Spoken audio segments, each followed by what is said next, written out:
Окей. Здрасти и добре дошли обратно в моя канал. Леле, това не съм го правила толкова много време, сега пак ще бъде малко неловко. Днес ми се правише нещо по-различно от това, което обикновено правя. Исках да ви обогатя малко. Умствено. Това не го знаете за мен, но е забавен факт. В училище супер много мразих историята. Историята беше най-гадният предмет за мен, наистина не можех да я трая.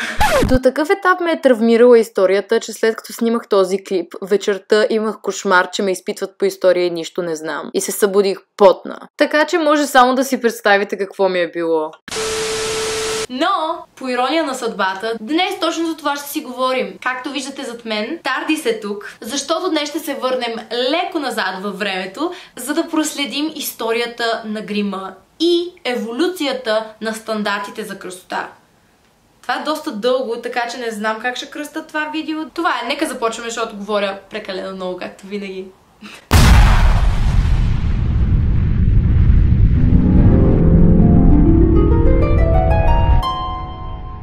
Грима датира много далече назад във времето, до 6000 години преди Христа, когато египтинските жени са използвали билки и кремове, които са намирали в природата, за да се грижат за кожата си, но освен това са ползвали и тъмни пигменти около очите си, за да изглеждат по-дефинирани и специални.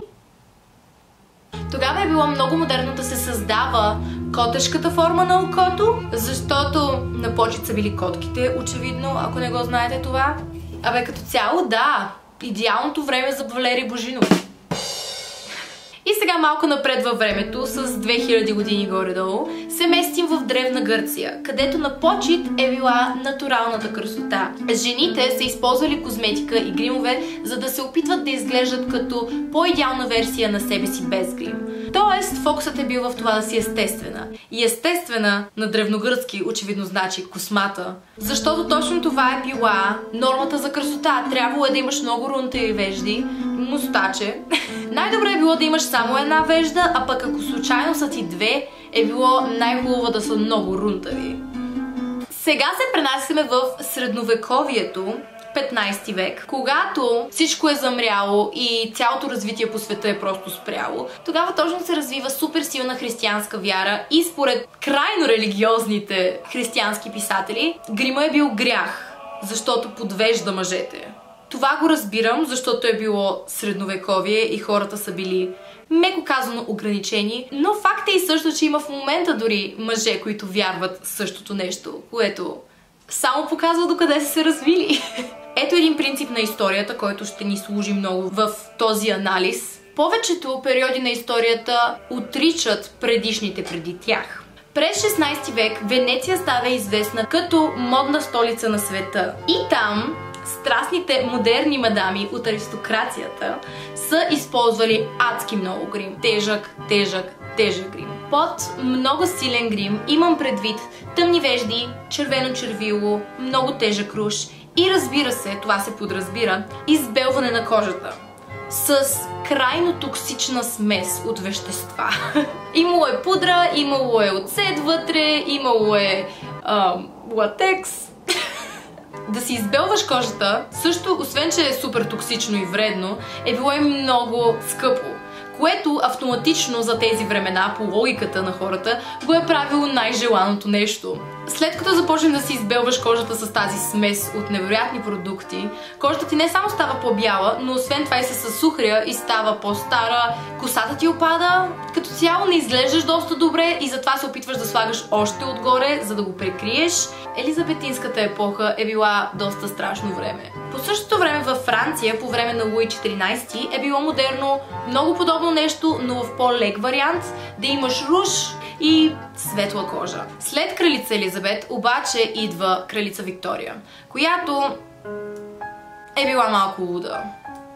Викторианската епоха през 19 век се връща отново към средновековието. Защото кралица Виктория казва, че грима вече няма да е на мода, грима е за проститутките. Кралица Виктория никъде е носила грим и следователно новият идеал за красота е бил всички да бъдем като кралица Виктория.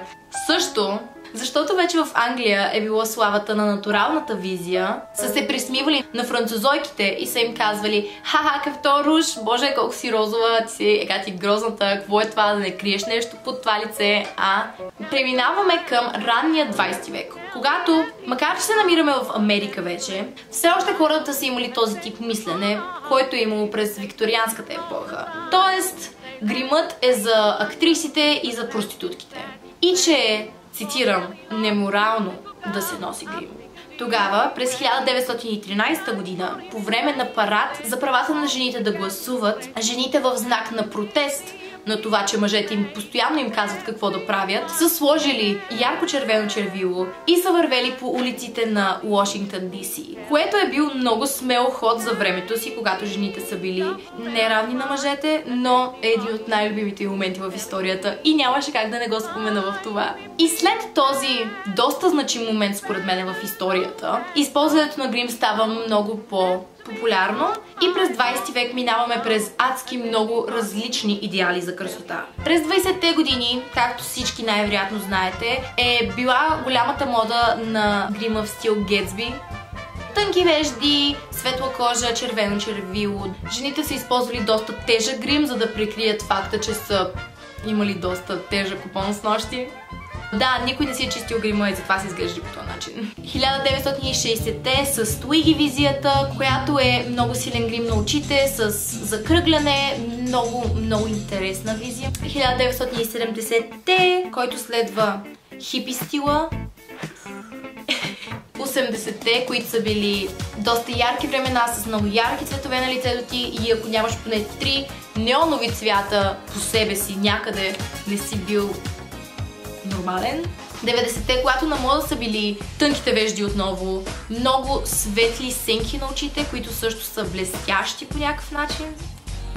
Или много тъмни червила в кафевия тон, или много светли червила, които не отиват толкова много на жените. И идваме към 21 век, когато, честно казано, и аз не знам какво е. На мода в момента са по-дебелите вежди, големите мигли, по-големите устни и по-подчертаните скули. И това беше еволюцията на красотата. Този клип беше доста забавен за правене, но отне доста дълго време заради проучвания и такива неща. И се надявам много да ви е харесал. Дайте ми палец нагоре и ми кажете долу в коментарите, ако искате да виждате такъв тип клипове, малко по-така бла-бла. Време е за фен на седмицата. Фен на седмицата тази седмица е Полина Филипова. Здрасти, Поли, която ми казва: обичам те, моля направи клип с Флора, обожавам ви. И аз много обичам Флора, очаквайте клип с нея, ако се навия да дойде на канала ми. За да станеш фен на седмицата и ти, в следващото ми видео трябва просто да оставиш коментар под това видео и в следващото на случайен принцип ще избера един от коментарите под това видео. Обичам ви много. Чао, катарачета!